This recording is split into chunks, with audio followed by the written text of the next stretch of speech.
Hi, this is Tim of the 1916 Company. Welcome and thanks for logging on. If you love this watch, email us, Team Mosso at the1916company.com for purchase, pricing, and availability questions regarding this watch.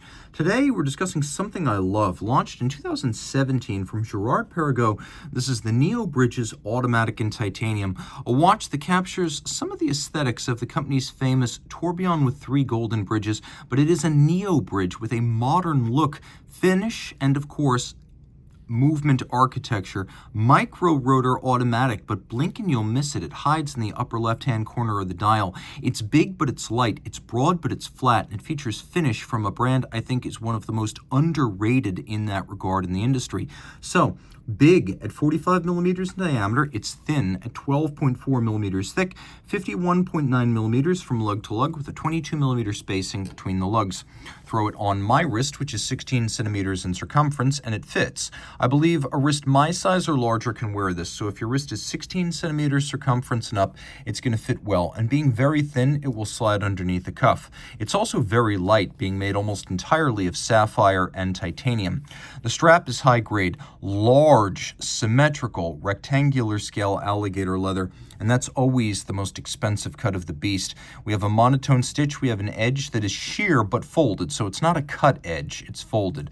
We have calfskin on the bottom, and you could see a brand new Girard-Perregaux factory strap. No crimping, no gouging. And you can also see that it is a semi-gloss anthracite colored strap. At first glance, it looks black. It's actually a very dark gray. We have a full folding clasp, and you can see that the design of the buckle echoes the design of the lugs. Design parallelism is something I love on a watch. Double folding. You can see the use internally of spring-loaded ceramic pin snaps. So over time, the snappiness of the closure will be retained, so it will always be tight and secure. And then you have a twin trigger system using one swing arm as the spring, so it can't pop open inadvertently. So some smart thinking there. Around the case flank, you can see how the lugs are attached, and this does appear to be a welded lug construction, which is impressive in titanium, and it's how you get that super sharp break between lug and case. Now the top is polished, the flanks are media blasted, so is the crown, an unusual finish, one that mutes the profile while highlighting the lugs. You can also see that there's a very small polished lip on the top of the case, but otherwise the watch is effectively without a bezel. It's all dial and sapphire, and look at that sapphire, an expensive piece, practically a vitrine, on which you could see there's a vertical step that's cylindrical, and it's boxed up and over before a curvature or camber on the top. This was an expensive sapphire to make. You can also see that there's vertical satination between the lugs. The only place you'll see that finish on the case. Look how tall the hands are. That's one of the reasons this sapphire is so massive and vaulted.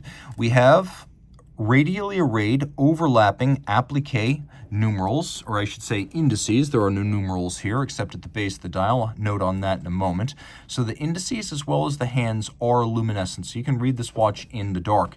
Taking a look at 1791. Now there are 2 companies involved in the modern Girard-Perregaux, Bought and Girard-Perregaux. Bought, which is the older of the 2, is a firm that was principally known for case making by the time Girard-Perregaux acquired it, but Bought is the one that traces its lineage back to 1791. So GP does have that true heritage, but it is by acquisition. Taking a look at the dial, it's one and the same as the movement. Now you can see the caliber around back is nicely decorated, but it's not elaborate. It's all the actions on the dial side. This is caliber 8400. It's 32 millimeters in diameter, so it's large and properly fills this case. Automatic winding, it has a 48 to 50 hour power reserve, and you can see how nicely laid those stripes are, that they're lighter on one side, darker on the other. You can see that the beveling here is legitimate where we have it at the edge of bridges. Screw heads are given several different treatments on the reverse side, but you can see that the principal screws on the dial are all mirror finished. We also have solarization on this little ratchet wheel, and then around the dial side, take a look at the quality of the beveling on the bridges. It is mirrored.